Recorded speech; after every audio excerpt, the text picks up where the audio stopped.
ಅವರ ಒಂದು ಸಮಯದಲ್ಲಿ ನಾವೆಲ್ಲರೂ ಮೈಸೂರಿನವರಾಗಿ ಇನ್ನೂ ಒಂದು ಅಭಿವೃದ್ಧಿ ಲೆಕ್ಕದಲ್ಲಿ ಇನ್ನೂ ಭಾಳ ಒಂದು ಕೊರತೆ ಇದೆ ಅಂತ ನಮ್ಮ ಭಾವನೆ.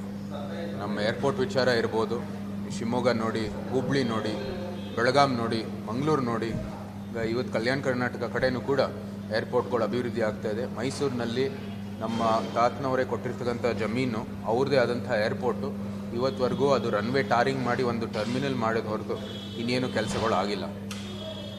ಇದೇ ರೀತಿ ಅನೇಕ ಕೆಲಸಗಳು ಮೈಸೂರಲ್ಲಿ ಬರೀ ಘೋಷಣೆ ಆಗಿದೆ, ಯಾವುದೇ ರೀತಿಯ ಕೆಲಸಗಳು ಆಗಿಲ್ಲ. ಸೊ ಇದು ಅವರು ಮುಖ್ಯಮಂತ್ರಿ ಆಗಿರೋದು ಒಳ್ಳೆಯದು, ನಾವು ಯಾರು ಅಭಿನಂದನೆಗಳನ್ನು ಹೇಳೋದ್ರಲ್ಲಿ ಏನು ಸಮಸ್ಯೆ ಇಲ್ಲ. ಆದರೆ ಅಷ್ಟೊಂದು ಸಮಯ ಇದ್ದು ನಮ್ಮ ಮೈಸೂರಲ್ಲಿ ಹಿಂದೆ ಇದ್ದಿರ್ತಕ್ಕಂಥ ವ್ಯವಸ್ಥೆಗಿಂತ ಇವತ್ತು ಏನೋ ಉದ್ಧಾರ ಆಗಿದೆ ಅಂತ ಹೇಳುವಂಥದ್ದು ಅವರ ಮೂಲಕ ಏನೂ ಆಗಿದೆ. ಅವರ ಒಂದು ಸಮಯದಲ್ಲಿ ನಾವೆಲ್ಲರೂ ಮೈಸೂರಿನವರಾಗಿ ಇನ್ನೂ ಒಂದು ಅಭಿವೃದ್ಧಿ ಲೆಕ್ಕದಲ್ಲಿ ಇನ್ನೂ ಭಾಳ ಒಂದು ಕೊರತೆ ಇದೆ ಅಂತ ನಮ್ಮ ಭಾವನೆ.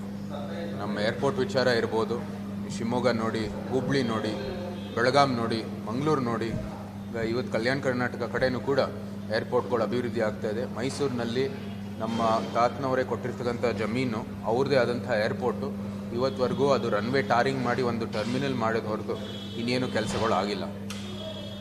ಇದೇ ರೀತಿ ಅನೇಕ ಕೆಲಸಗಳು ಮೈಸೂರಲ್ಲಿ ಬರೀ ಘೋಷಣೆ ಆಗಿದೆ, ಯಾವುದೇ ರೀತಿಯ ಕೆಲಸಗಳು ಆಗಿಲ್ಲ. ಸೊ ಇದು ಅವರು ಮುಖ್ಯಮಂತ್ರಿ ಆಗಿರೋದು ಒಳ್ಳೆಯದು, ನಾವು ಯಾರು ಅಭಿನಂದನೆಗಳನ್ನು ಹೇಳೋದ್ರಲ್ಲಿ ಏನು ಸಮಸ್ಯೆ ಇಲ್ಲ. ಆದರೆ ಅಷ್ಟೊಂದು ಸಮಯ ಇದ್ದು ನಮ್ಮ ಮೈಸೂರಲ್ಲಿ ಹಿಂದೆ ಇದ್ದಿರ್ತಕ್ಕಂಥ ವ್ಯವಸ್ಥೆಗಿಂತ ಇವತ್ತು ಏನೋ ಉದ್ಧಾರ ಆಗಿದೆ ಅಂತ ಹೇಳುವಂಥದ್ದು ಅವರ ಮೂಲಕ ಏನೂ ಆಗಿದೆ.